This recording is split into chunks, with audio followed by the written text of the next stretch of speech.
السلام عليكم ورحمة الله وبركاته. اهلا بيكم في مطبخكم كوكو والشيمو. النهاردة بقى هنعمل فطيرة التفاح بالقرفة، تحفة وطعمها جميل، هتعجبكم قوي. بصوا شكلها تحفة. بصوا شكلها بعد ما اديناها الشربات واستنينا عليها لغاية ما تشرب الشربات. شكلها جميل. طبقات اهي، القرفة والتفاح اهو، جميلة. تعالوا نشوف مع بعض الطريقة ازاي.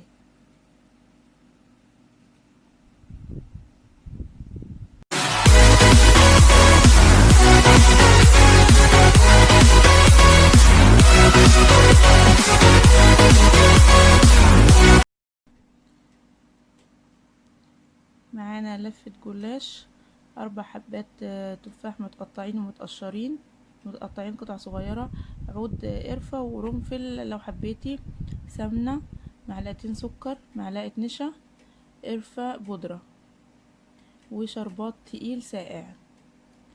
معانا بقى هنحط طاسة على النار وهنحط فيها معلقتين سمنة. السمنة يا جماعة اي نوع سمنة، ممكن نحط سمنة بلدي، ممكن نحط زبدة، براحتكم يعني، اللي انتوا عايزينه حطوه، المتوفر عندكم حطوه. خلاص هننزل بالتفاح على طول. 4 تفاح، لازم تقشروهم يا جماعة، الوصفة دي لازم تقشروا التفاح. هنقلب بقى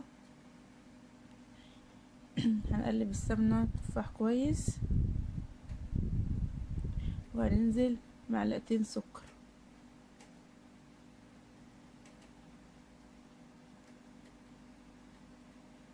هنقلب كويس السمنة مع السكر والتفاح، ونوطي النار شوية، نهدي النار شوية. عايزين التفاح ينزل ميته ويستوي كويس. احنا مش هنقلب بس يا جماعة السمنة والتفاح والسكر وعشان ياخدوا طعم، احنا عايزين التفاح يستوي ويبقى طري، يتهرس معانا يعني. اهو نزل ميته على نار هادية.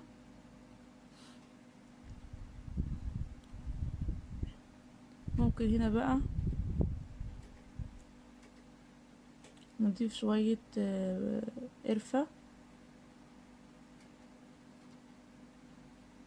على حسب الرغبة. اللي مش بيحب القرفة، في ناس كتير ما بتحبش القرفة، اللي مش بيحب القرفة ممكن يحط فانيليا، يبقى طعمها جميل كمان في الوصفة دي.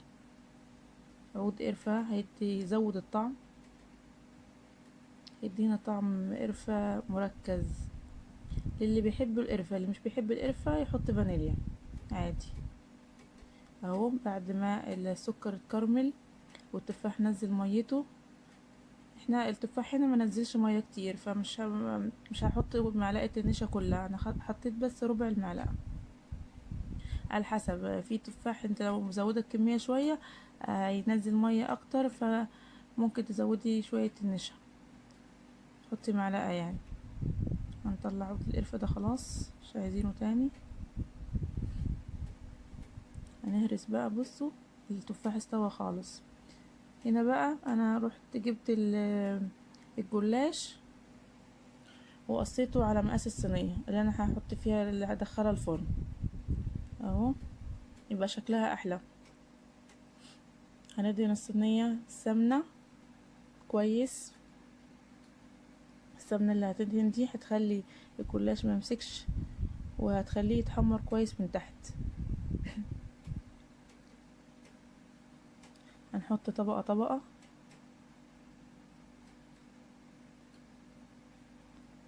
الوصفة دي يا جماعة جميلة بالقرفة.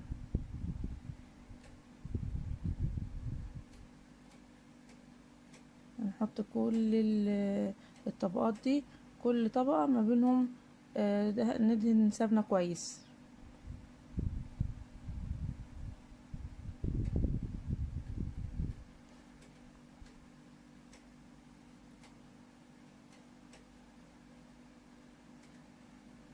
اهو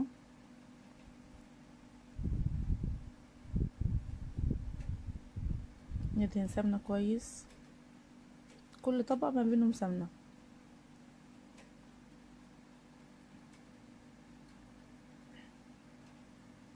انا بس مستنية احط كام طبقة عشان احط التفاح بالقرفة، وهكمل انا بعدين هكمل الطبقات كلها.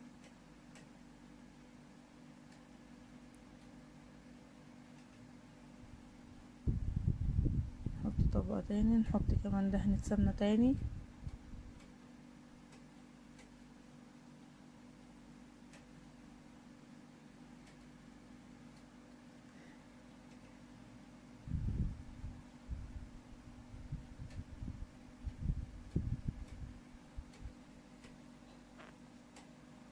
هنحط بقى هنا الخليط اللي عندنا، تفاح بالقرفة. طبعا اللي عايز يكتر تفاح يكتره، مفيش مشكلة خالص، بس انا مبحبش الحشوة تبقى كتيرة. بحب يعني احس بطعم طعم الجلاش نفسه، وهي اصلا القرفة مغطية. يعني انا بحب القرفة، زودت القرفة، فالقرفة طعم القرفة مغطية على طعم التفاح اصلا. فاللي مش بيحب القرفة ممكن يقللها، ما يحطش كتير. وممكن تستبدلوا القرفة بفانيليا. وطبعا اللي بيحبوا القرفة زودوا القرفة عادي، انا بحب القرفة فزودتها. بصوا الحشوة يعني حلوة خالص. انا خلصت الكمية كلها، الباقية لوحدي اهو. دي اخر طبقة، هندهنها برضو سمنة كويس. دي الطبقة بقى اللي هتاخد الوش من فوق في الفرن، دهنيها كويس قوي. هندخلها على فرن سخن، مش لازم تشغل الشواية، ممكن تسويها يعني ممكن تشغل الشواية والفرن مع بعض، وممكن الفرن بس وبعدين الشواية. اهي شكلها تحفة، بص مورقة. هي طبعا لسه ناشفة سخنة. هنحط الشربات اول ما الجلاش يطلع من الفرن على طول. الشربات ساقع وتقيل، والجلاش سخن. الشربات كوباية سكر وكوباية الا ربع مية وعصرة ليمونة اهو. الجلاش سخن يا جماعة والشربات بارد اهو. بعدين هنغطيها ونسيبها لغاية ما الشربات يتشرب خالص، هتلاقوها طريت خالص بعدين.